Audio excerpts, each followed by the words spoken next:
She is the co-host of the Natalie Eva Marie Show on our podcast, One Family. Natalie Eva Marie is here. Hello, how are you? Hello. It's nice to have you. Thank you. Yeah, of course. And the thing is, so as we said in the beginning, you are a former WWE diva. When were you there? What was your first year in WWE?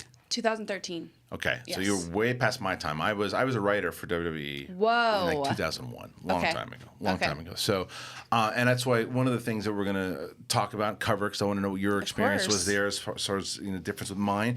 And joining us at the table also is co-host of Collider Body Slam, big wrestling personality, and you know him from the Schmoedown as going up for the title on Friday. Yeah, the Outlaw John Roca is here. What up, John? Everyone. Yeah, I jumped off. They said Eva Marie, so I was like, I got to jump off Collider Sports. That's right. That's Yeah, what I'm talking about. In the room with her. I'm such a massive fan of her and what she's doing. So I was like, I got to jump in here, man. Thank so thanks you. for having me on. Of course. Well, that's why I wanted to have you on, too, because I can shoot the shit with you for a while as we're talking about the business and kind of what it was like. But I wanted John in here, too, because he's he's been in tune. I was a hardcore fan when I was younger, probably when I was 6, and then I watched it all the way until I was a writer. And then when I was a writer, after my experience, I stopped watching because it was like, when it's very cliquey. For sure. Yeah, and I was not accepted very well by the Bruce Pritchards and the whatnots when I was there.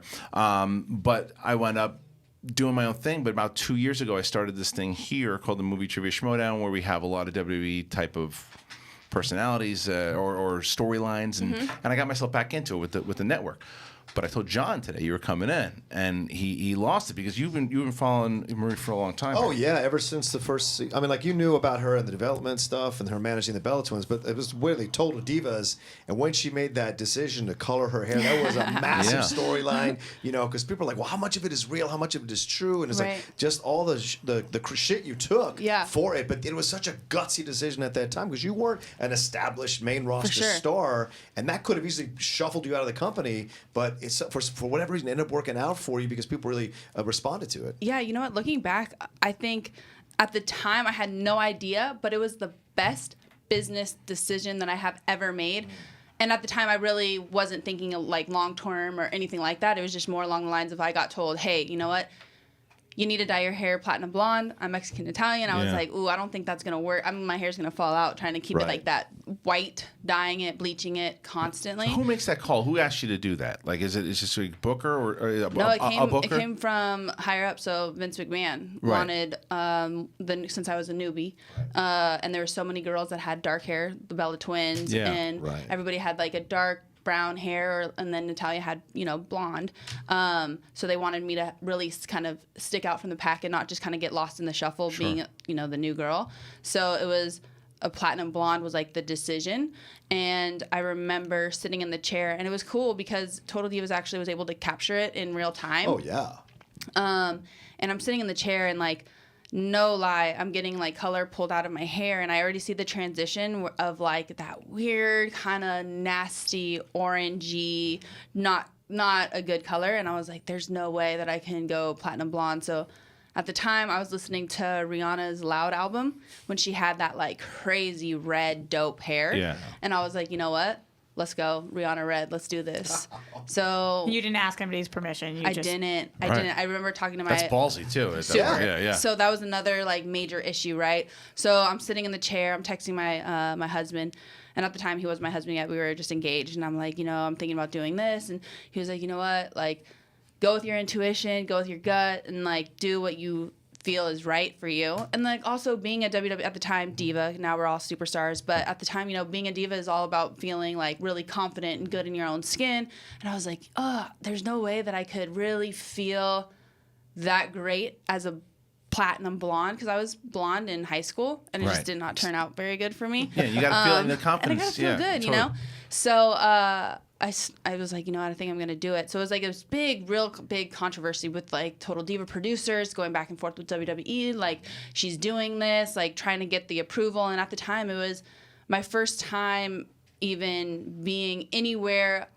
I was in WrestleMania in New York when it was happening. And it was my first time on the scene, like as a new girl, first day on the job is WrestleMania. That's unheard of, you know? It's crazy, yeah. So already it's like, hey, what are you doing? You're like already kind of knocking down some doors that Right. you're Vince says go blonde, and you go, no, I'm going red. Exactly. That doesn't happen often. As a new person. Totally. Yeah, right. So I show up back into the lobby and I have now red hair, and immediately it was just like, oh my gosh, she's gonna get fired. Right. Like, this is the stupidest choice you ever did. Like, all the girls were very much thinking, you know, how could you do something like this? And like at the time, nobody had colored hair. Not one person. Not one person had any type of either blonde or brunette. That exactly. Was it. Yeah. Or like a light brown. Right, 'cause or Sasha something. Banks wasn't around at no, this point. Right, nope, right, none of okay. them. So it was very much like, oh my gosh, this new girl just steps on the scene and she dyes her hair like red. What are you doing? Like, not only is it ugly, but it's not going to work for you. You're getting fired. And then as soon as I like kind of pleaded my case, like, look, you know what? It wasn't anything of disrespect, but I also have to feel good within like how I present myself. From, who are you telling this to, though? This particular at the time, it was Jane. She's not there anymore. Okay. But head of talent relations. Mark Corona was there as well. Yep. But Jane really is the one that was like kind of the go-to between like Triple H and Vince. So you don't have a direct line at that point. No. Okay. So I couldn't go to the main man and be like, no disrespect, sir. Like, I totally wasn't trying to go against you or anything whatsoever. It was just a instinct, and I felt right about it. What are you doing with that? What are you doing with that red? Yeah, hair? exactly. What the hell? Because people don't realize. Here's the thing, though, too. When you sign on, and you correct me if I'm wrong here, but the thing is, you're signing on. You become a character that Vince McMahon owns. Right. And so Vince McMahon has that character, and if Vince McMahon says, "Okay, this character in my mind has blonde hair," Right. the actor. Yes. Doesn't get a chance to say, well, I don't want this character to have blonde. It's going to have red. Like, when you think about that, you any show that you're on, you're like, well, you're making a creative choice. So that's why people are saying, what are you doing? Right. Right. Right.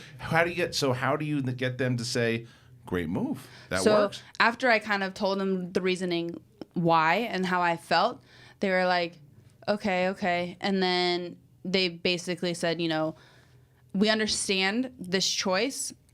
However, do not ever make another decision like this again, or else they're going to be basically like, you're going to be packing your bags. Right. So immediately I'm like, cool. But then from there, I really took it upon myself to make this character come to life and really show that this wasn't a mistake, and this was something that is going to be set me apart from the pack and like be my own person. And then sure and lo and behold, it did. So knowing that it could have gone the other way just as easily, what is your advice to the girls over there now and the girls that are up and coming? Would you suggest they do their own version of this, or would you tell them it worked for me, but it's not going to work again? Well, I think having to, whatever it is that's inside of them that's making them want to do this choice, they have to plead a good story, and they have to like say the reasoning behind it. So my reasoning behind it was everything that a WWE diva embodied. So it was very much like, I feel confident, I feel good, I can own this. I could walk into a room, I could walk out into the ring, I could go on live television and feel very confident within my own skin and this character that I'm creating.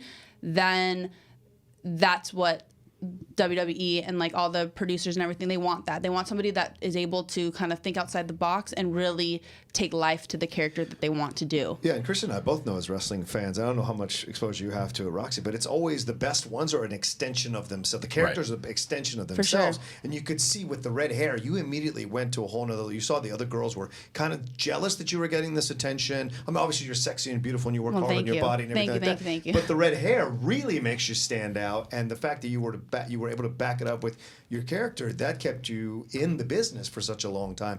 And I would argue you stood out because of that. So the decision was great, but the ramifications of the decision at times were tough for you because it also makes you a target for criticism from the fans and what have you. 100%. And then I started to like second guess and be like, oh, should I not have done this? Or, you know, was this the right decision? And then all of a sudden it just kind of took life. And that's how my hashtag was all red everything. And that was an accident too. It was just kind of a joke amongst my husband and a few friends, because in little hotel rooms or wherever I was, like towels were red, sheets were red. Like my bathroom sink was red. My shower was like, everything was red. So it was like a joke, like, oh my God, all red everything. Like literally everything is red. Right. And then as soon as I hashtag like one photo, it just like, boom, took off. Like everybody fan wise really took to it. Right. So then I ran with that as well with my whole kind of character. Did you see any jealousy come out of it in regards to like inside of the ring, meaning that because it went over and because you, I want to say you got a pass basically for and be able to do it, and it worked for you. And a lot of, like you said, a lot of the other girls were like, I can't believe you do this, you're getting fired, but you don't get fired. It helps your gimmick. It boosts you up in the company. Do you see any kind of stiff shots in the ring because of it? Do you see any jealousy in the locker room? Like what, or do you see the opposite? Sure. Yeah, it wasn't like I definitely wasn't welcomed with open arms for sure. I mean, the moment that I got off the plane, it was definitely a little bit of animosity, which I totally understand because coming from, I mean, I played sports my entire life, and so I've been in many locker rooms, and I get it. If you're the new kid on the block, there's gonna be, okay, what's this person like? How serious are they? How good are they? And what are they bringing to the table in the sense of, are they going to show respect? And no matter where you're going, I really think that as soon as you get there, because obviously a major opportunity opened up for me. I went from 0 to the main roster in 2.5 seconds. I don't think there'll ever be in history another somebody stepping in that quickly. Like my first day on the job was WrestleMania in New York. Like that doesn't happen. People are spending years in the indie circuit or at NXT perfecting their craft. And with that, jealousy is going to come. 100%. Sure. So it's like, it's one of those things where I understand the animosity. However, you can't be upset with someone. The phone rings and the person says yes. You sprint through that opportunity. Shame on you if you don't. Well, let me ask you this then, because this is a very different circumstance, but similar in certain sense with Ronda Rousey, right? So Ronda Rousey obviously had built a reputation in the UFC and as a strike force.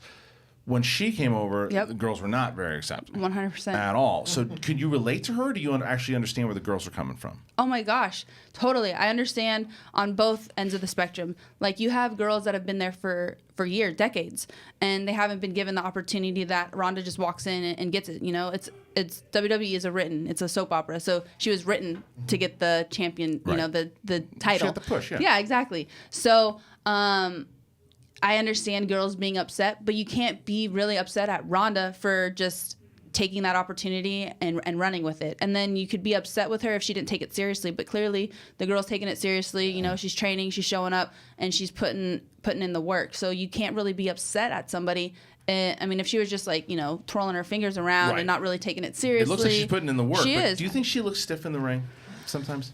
I think Interesting. A little bit, but I think it's just because of like where she comes from. Yeah. So like just because she might look a little bit stiff, it's just like I feel like she is just such a force, and she is a big dog, So anything that she throws, I mean, it looks pretty, pretty legit. And she's learning pretty fast, it seems like. For sure, and she's a fan. She was a fan for a long time. Like I remember her coming to shows way back in the day. So, I mean, you see what's happening, which is really cool for her and her friends, like the four horsewomen. Before they even, now they're all in WWE. 3 of them are at NXT right now. So I can see already something like that gonna help her and come up. They're gonna get called up soon, and they'll have their own little like rivalry and stuff like that.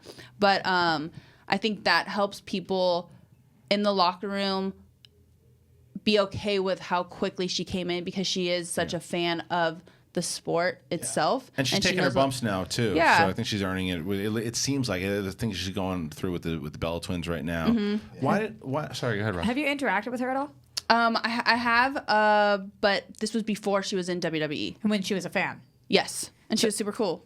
Super cool. And I was a huge fan of her at UFC. Like, big time, you know? And then, obviously, she lost the... Right. Lost the belt. So, well, I think she made... I still think that what her management for UFC made a terrible choice. When she lost the first time, they didn't give her another tune-up fight. They put her right into another fight to where she couldn't get her confidence back. Totally. And for the WWE, it was a great move for them because they wound up getting her. But totally. And now she's not getting her face smashed in, and she's able to be married and have a life and be able to travel and be able to perform without having that stress on the body. Like, and as so an actress, crazy. It's kind of important to have a face that's not smashed in. Right. Yeah. Exactly. Exactly. And then she gets to work on that too. Sure. So you're working on your craft, but although she has to perform and like do monologues in front of a live audience, and that's just going to carry into her entertainment career as well, movies and TV and stuff like that. Yeah, you see her getting better for sure. I mean, because I've never been a fan of her acting. I never thought it was, but you can, and I said to John the other day, I walked in, she cut a promo on Raw, and I said,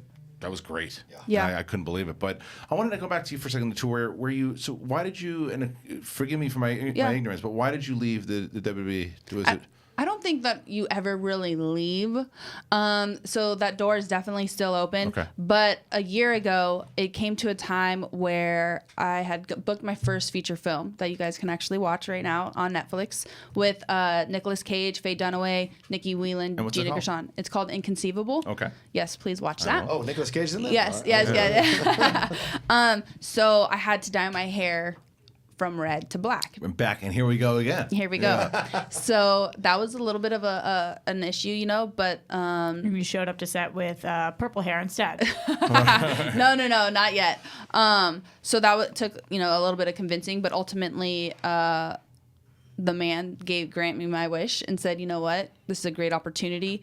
Go ahead. Okay. So I dyed my hair black, did that movie, and then I actually booked a second one right back to back. And they were like, no, on that one? No, they gave me the permission to For go two. ahead Okay. for 2. And it was literally back to back. So I filmed one, and as soon as I wrapped, I was able to fly home for 24 hours, repack my bag, and then we filmed in Vancouver for the second one, and it's called Action Number 1. It hasn't dropped yet. Okay. Hopefully it drops this fall. And it's about Nicolas Cage, which is really ironic. Yeah.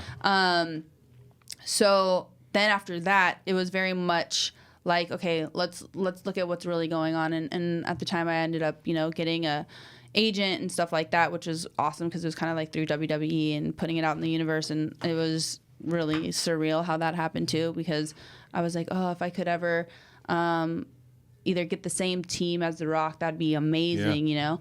And it's not like I could just run into Rock backstage because he's not there. He's doing his thing. Right. So anytime that he's there, it's only like WrestleManias or a big show. And then lo and behold, I was like at a shoot and I get a call and it's like, hey, Eva Marie, will you take this meeting? And it was with his agent. And I cool. almost like died. Like literally like, dude, you don't have to tell me who this dude is. I already know. Right, like, right. yes.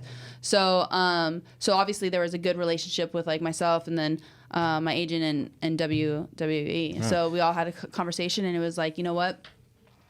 Right now, because the film is going right now, and obviously I can't be on the road 290 days and try to do both. And anybody that is a wrestling fan or has ever stepped in the wrestling ring, it's serious. Like all the physicality, like no one's trying to hurt one another. However, it wears on your body, man. It does. Yeah. It wears on your body, and you really need it. I mean, these guys are stone cold athletes. So anybody that says they're not, they've never even stepped in the ring to even try to do what they do. And there's a reason for everyone being in such incredible shape. It's not just to look good. It's because you got to keep yourself. Totally. Right. I mean, you're body slamming each other. You know, like it's not as easy as it looks. It's not. You know, it's definitely. That's why people put in so much time training, and that's why there is so much animosity for like a Ronda or like a me coming in, because it's like, who is this person? And like, you're trying to learn on the road, and it gets really kind of crazy. So anyways, so we came to a decision like, you know what? Let's go ahead, put all your marbles, or most of them, into in the Hollywood entertainment side, and then when the opportunity arises, come on back. Well, it makes sense because Vince has been trying to create this film television division over the last decade to be more than just like straight to DVD films. He really legitimately wants to branch into feature films. So like, and you see The Rock, it makes a lot of sense for you. The Rock basically laid the blueprint out. Yeah, it really you see did. Batista doing this now, Cena's doing this, The Miz is coming close to doing this, and you're in the next step. And you kind of earned your bones too, right? I mean, I don't know how much you can talk about this, but like she burst out on the roster initially and it was great, but then like the backlash of the fans was strong, and then you went back down to NXT, which that rarely happens where a star goes down the level. Yeah. But you did it and then you got almost back into the fans' good graces with the heel turn you did, which was great. Thank you. That was what you were. Did you what was that process like for you going back and then going through that whole time? So for me, I'm a perfectionist. I love like sports, and doing anything athletic is something that I pride myself on. And I come from, I was a soccer player, so field athlete is totally like my thing. And so stepping in the wrestling ring, my first day of my 4-week physicality tryout, and that was just for the developmental deal. I was doing forward rolls and backward rolls. I was like, what the fuck is this? This is crazy. But I fell in love with it. So for me, making the decision, because we were on the road and filming so much for Total Divas, that I did not have the time to train. Sure. So it really bothered me, because I was like, you know what? I'm going to take a step back. I'm going to ask Vince if I can go to NXT, really work on... So it was your decision? Yeah. Damn. Oh, wow. Yeah. Respect that. Thank you. So I was like, you know what, let me go back, let me work on the craft and really learn this deal. So that I could be the best that I possibly can be when I get called back up. Right. So it was a super gamble, because it was one of those things, and Vince was super cool about it, but he also made it very clear that, like, I might not get called back up. Right. You know, like, it's once you get up When people here, start getting put over you. And totally, right, exactly. Sure, So sure. I'm basically rolling the dice, because one, I'm hoping that nobody outshines me, or like there's a spot for me that is open and available and stays consistent up on the main roster, and I don't get forgotten about. Yeah. And then I have to kill it in NXT too, because I have to put in the work, show like I am here, this is serious. Or else, if I don't, that's also gonna, like, word travels. It's like a high school drama little yeah. spot. So Oh, yeah. it's, you know, telephone. And And some people want to see you succeed, and others want to see you fail. of course, Yeah, that's for just sure. like with anything. Yeah. So I asked to go back down, and it was probably, I want to say it was a great choice, but then it obviously did not play out, because I still think I have some unfinished business to do up on the main roster. While you were at NXT, was there somebody in particular you were concerned about outshining you that you thought was taking that spot from you? You know what? To be honest, no. I actually wasn't. I really felt confident in and then as I was staying more consistent in my live events and really working on Eva Marie, the character, I mean, I came back with a whole different kind of vibe, like super heel. Yeah. Very much like and then Vince, my new theme music that he, you know, wanted me to come out to was even more like, you can't hear that and see me walking to the ring and be like, somebody fucked this girl up. Right, you know, right. you cannot. And it was just like, oh, everything's coming together, from my like costume to my robe to everything was just like, ooh, it's coming together. Yeah. And so for that, that is one thing that's still in me, where I'm like, damn, I didn't really get to finish. Oh, you want that belt though too? Of yeah? course. Yeah. So well, I do. So I you, do. I'd be well, lying if I let's said I talk. So didn't. what was your last year? Your last year before the movies? What year was that? I said my goodbye. So 2017. Oh shit! So you're fresh. recent. So you're still. So yeah, you're craving it still. So Yeah, of like, course, still on me. Well, you got the Women's Royal Rumble that they just did.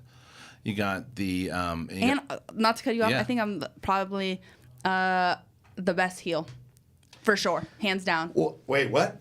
Or like women's heel? Yeah. who you? Oh, you're gonna date? Are you gonna? Who would you? No, Go ahead. It's a good Say- statement. Thank you. Because I loved her because she basically played like the prettiest girl in the world who does like you're just like people Girl. already have a Yeah. issue, like they're already overwhelmed by or intimidated by pretty women. Imagine her being an evil pretty woman. That's like Right. even worse. And so you really laid into that and that established yourself with the fans. But you think you're more of a heel than Shayna Baszler? Like more than Baszler?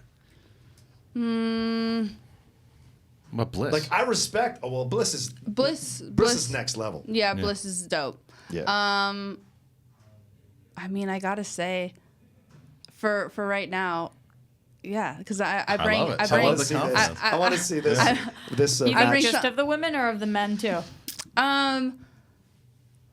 I'll stick with just the women for right now. That's fair. But all right, so we're talking about with the Royal Rumble. Yeah. And then you got Evolution coming Yeah. up here too. Have you gotten the call for that one? Did you want to do that one? Can you say anything about it?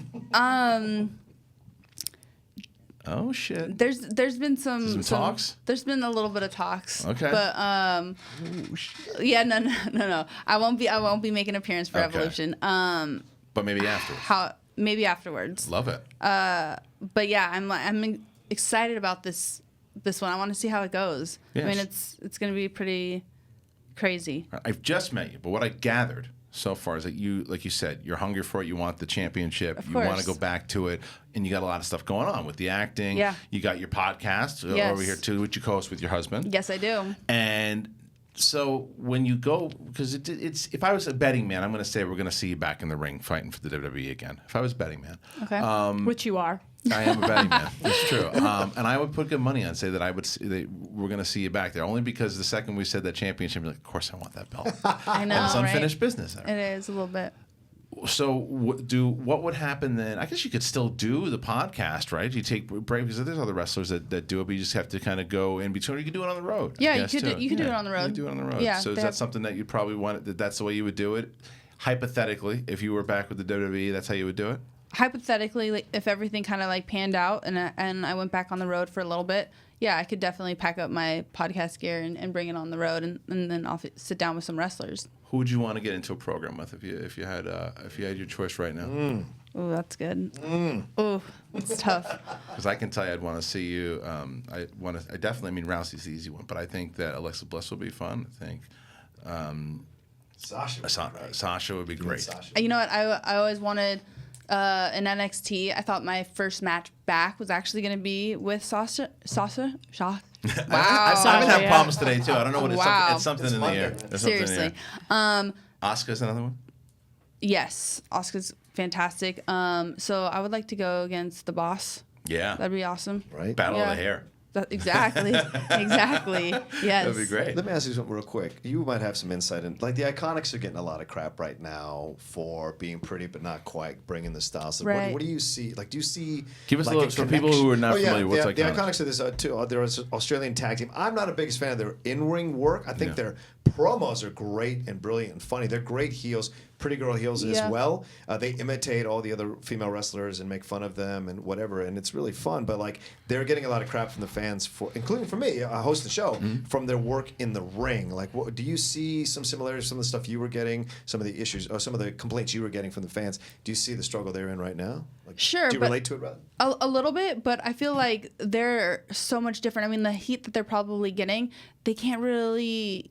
No one can really knock them because they put in so much work and so much time. Right. So, like, they have the ability behind them. They have the practice. They have, like, everything that got them to the main roster. So, I feel like if fans are just wanting to pick, they just don't like them. Yeah. Period. Because that right there, that threesome is a stable. There you go. Her with the Iconics. Oh, gosh. That would be a... It'd be something. Well, That's a again. heel statement. There you go. Like I said, hearing today, I think there's a lot that we're going to be seeing in the next year or so that I'm excited. I'm excited to see your movies, but I'm also excited to check out for the fans to check out the Natalie Eva Marie show, which you can find on Podcast One. You can also download it on Apple Podcasts as well too. Google Play, anywhere else. Yeah, and you're going to also be sitting down with Ryan Satin from Pro Wrestling Sheet over here I know, and he gets a lot of heat. He does get a lot of heat. He does. I didn't know that before we started doing the show. I do now. I'm looking forward to that interview because, I love Ryan. He's the best. He gets, I mean, he knows it. He knows the business. So I'm very interested in hearing you guys talk. I'd like to thank you very much for joining us today. Oh, my God, absolutely. Thank you so much for having me. Please come back.